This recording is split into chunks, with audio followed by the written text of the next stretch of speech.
سلامونه ملګرو. په مخکینیو ویډیوګانو کې مو د پروژې د مدیریت په دریمه مطالعاتي ساحه یعنې د مهالویشو د جوړونې په مطالعاتي ساحه په تفصیل سره خبرې وکړلې. اوس په داسې یو مفهوم باندې سره خبرې کوو کوم چې د مهالویشو د جوړونې په مطالعاتي ساحه یعنې د پروژې د مدیریت په دریمه مطالعاتي ساحه کې ترې استفاده کیږي او هغې ته د فعالیتونو د اولویت بندي ډایاګرام وایي، لکه precedence diagram method. د دې ډایاګرام په واسطه د فعالیتونو ترمنځ ارتباط راڅرګندېږي. لکه کېدای شي چې په پروژې کې فعالیتونه یو د بل پورې تړلي وي، یا یو فعالیت د نورو فعالیتونو یا د بل فعالیت اصل وي، یا هم کېدای شي یو فعالیت د نورو فعالیتونو یا د بل فعالیت فرع وي. په دې معنا ده چې کېدای شي چې یو فعالیت د بل فعالیت پورې ارتباط ولري، د هغه جزوي، او یا هم نور فعالیتونه دغه فعالیت اجزا وي. نو په دې ارتباط باندې د دریو اصطلاحو سره آشنایي مهمه ده. اول خپله نود دی یا القا ورته ویلی شو یا چوکاټ، چې هر نود د یو فعالیت ښکارندویي کوي. دوم اکټیویټي یا فعالیت دی، او دریم ډیپندنسي او د فعالیتونو ترمنځ ارتباط. لکه مخکې چې مو وویلې چې د فعالیتونو ترمنځ کېدای شي چې ارتباط شتون ولري، او دغه ارتباط کېدای شي دوه شکله ولري، یا یو فعالیت بل فعالیت پورې تړلی وي، یا نور فعالیتونه د دغه فعالیت پورې تړلي وي. دا په مجموع کې څلور شکله لرلی شي. اول دا چې finish to start، لکه یو فعالیت باید ختم شي ترڅو بل شروع شي. دې ته finish to start اړیکه وایي. لکه د A فعالیت باید اول ختم شي ترڅو B شروع شي. دوام ډول چې دی start to start، لکه یو فعالیت باید د بل فعالیت سره همزمان په پروژه کې شروع شي. دا د ارتباط یو ډول دی. لکه ترڅو یو فعالیت شروع نشي بل نشي شروع کېدی. د ځینو فعالیتونو لپاره دغسې اړیکې ته ضرورت وي. او finish to finish، په پروژه کې ځینې داسې فعالیتونه شته چې ترڅو بل فعالیت یا نور فعالیتونه ختم نشي، دا ختم کېدی نشي، باید همزمانه ختم شي. دې ته finish to finish اړیکه وایي. نو اخري د اړیکې ډول چې دی start to finish دی. لکه بل فعالیت باید اول شروع شي ترڅو یو فعالیت باید شروع شي ترڅو بل فعالیت ودرېدلی شي. د دې په عملي مثالونو بیا وروسته سره خبرې کوو. دا هم د پروژې په فعالیتونو کې یو ډول اړیکه ده چې ډیره معموله نه ده. اما اول ډول finish to start، لکه یو فعالیت باید ختم شي ترڅو بل شروع شي، هغه ډیره معموله ده. په دې سلاید کې ورنو راځو په دې سره خبره کوو چې دغه precedence diagram میتود څه ډول وي. کېدای شي په عمودي یا په افقي شکل باندې وي. دلته تاسې په چپه خوا کې ګورئ چې د precedence diagram میتود یو نمونه اچول شوی، او دغه هر یو حرف چې ګورئ تاسې د پروژې د یو فعالیت څرګندویي کوي، لکه A، B، D، F، G. لکه د پروژې شروع په A باندې کېږي او وروسته تر هغې بیا B فعالیت دی. د B سره همزمانه C هم شروع کېږي، ځکه په څنګ کې ورسره راغلی. بیا D ده. د پروژې ختم د G فعالیت باندې ترسره کېږي. دلته یې توضیحات ذکر شوي دي. لکه A پروژه شروع کوي، په B کې جلسه دایریږي، په C کې منابع ته تخصیص ورکول کېږي، په D کې اولنی مایلستون ترسره کېږي، او په E کې بیا کتنه ترسره کېږي د پروژې په میانځ کې. په شپږم یا د F فعالیت کې نهایي ریپورټ رامنځته کېږي، او په G کې پروژه تکمیلیږي. ملګرو په دې سلاید کې تاسو ګورئ چې په افقي ډول باندې د پریسیډنس ډایاګرام میتود یو نمونه راوړل شوی. تاسو ګورئ لکه مخکې چې مو ویل هر حرف د یو فعالیت ښکارندویي کوي. دغه پریسیډنس ډایاګرام میتود دغه یو شکل لري، لکه کله چې د پروژې مهالویش جوړیږي یا د سافټویرونو په واسطه یا په خطي ډول باندې فعالیتونه په دغه اشکالو باندې توضیح کیږي، لکه د A فعالیت دی، بیا د B فعالیت، بیا D فعالیت دی، بیا E ده، بیا F ده، بیا C ده، بیا G ده. او دغه پریسیډنس ډایاګرام میتود د دغه فعالیتونو ترمنځ د ارتباط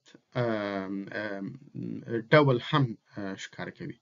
تاسو په دې راسته خوا کې وګورئ، د هرې دلته تاسو شمیرې ګورئ، هر شمیره یو معنا لري. په دې باندې په لاندې ډول سره خبرې کوو. د فعالیت نوم د نود یا د دغه چارچوکات په میانس کې راځي. لکه په پورتنۍ برخه کې early start and early finish لرو، لکه څومره وختي فعالیت شروع کېدای شي او څومره وختي ختم کېدای شي. د ورځې، د هفتو یا د میاشتو شمیرې دلته لیکل کېږي.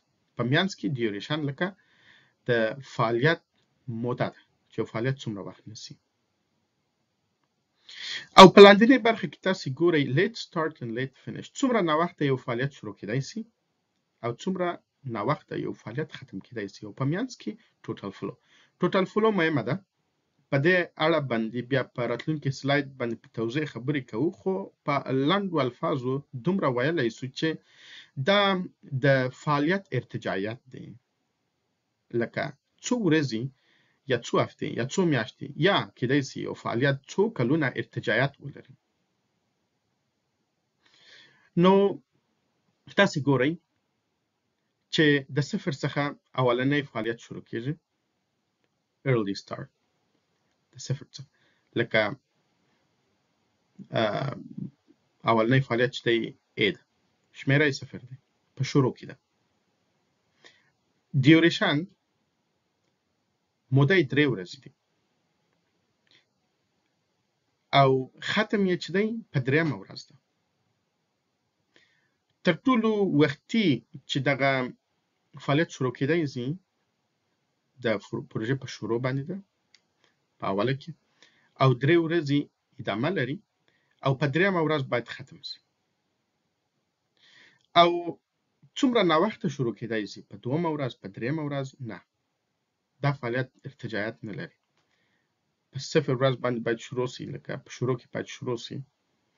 او ختم څومره ناوخته ختم کېدای شي په 4مه، 5مه، نه، په 3مه ورځ، ځکه چې باید د پروژې د مودې او د لیت فینش موده سره یو شی دی، لکه دا بیا ارتجاعیت نه لري.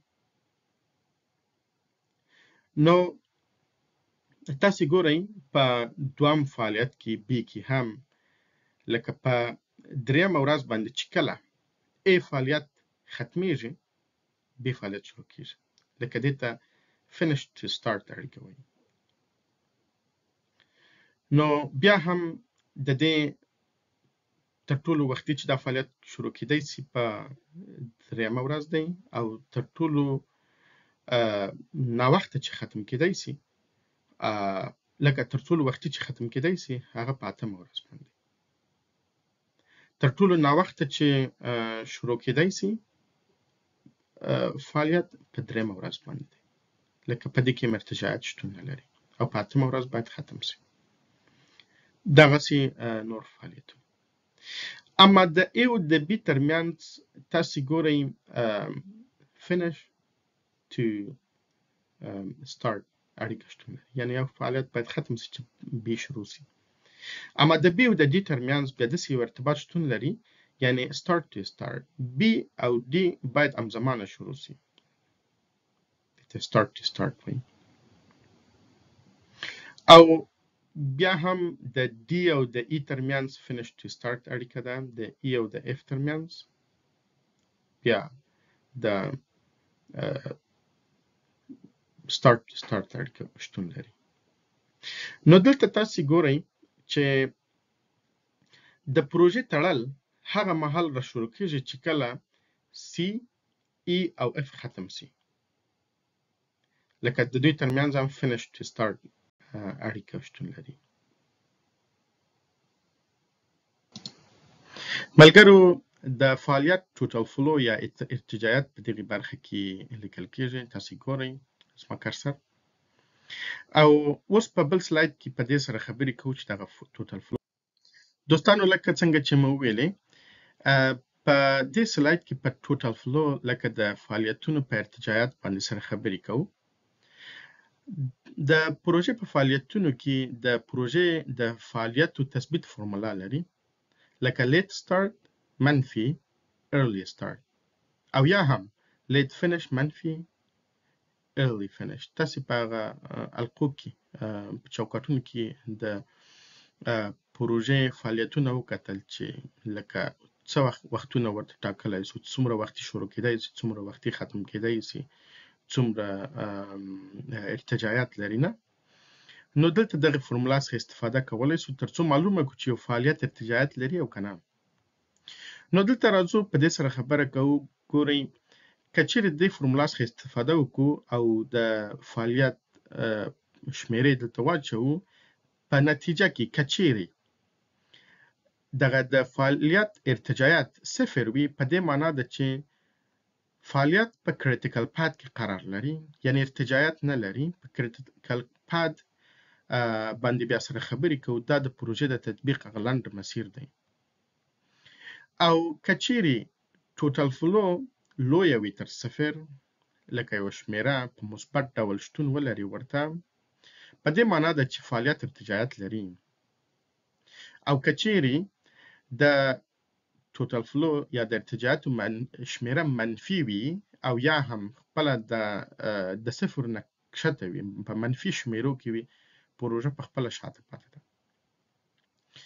نو دلته تاسو عملی مثال کتلی شئ، تاسو دغه مثال ځان سره مطالعه کړئ. لکه یو پروژه د یو پروژې فعالیت کېدای شي چې په اوله ورځ باندې شروع شي او په 5مه ورځ باندې ختم شي. صحیح ده؟ نو تاسو بیا په دې کې ګورئ چې ټوټل فلو لکه ارتجاعیت په دغه پروژه کې لکه 10 منفي 6 څلور ورځې دا ارتجاعیت لري. په دې معنا ده چې کېدای شي چې دغه فعالیت څلور ورځې په تعویق ولویږي، نو دا ارتجاعیت لري. که چیرې دغه صفر وای په دې معنا و چې ارتجاعیت نه لري. که چیرې منفي 4 وای یا منفي شمیره وای په دې معنا و چې فعالیت لکه پروژه شاته پاتې ده، ورځې نشته چې فعالیت په تعویق واچول شي.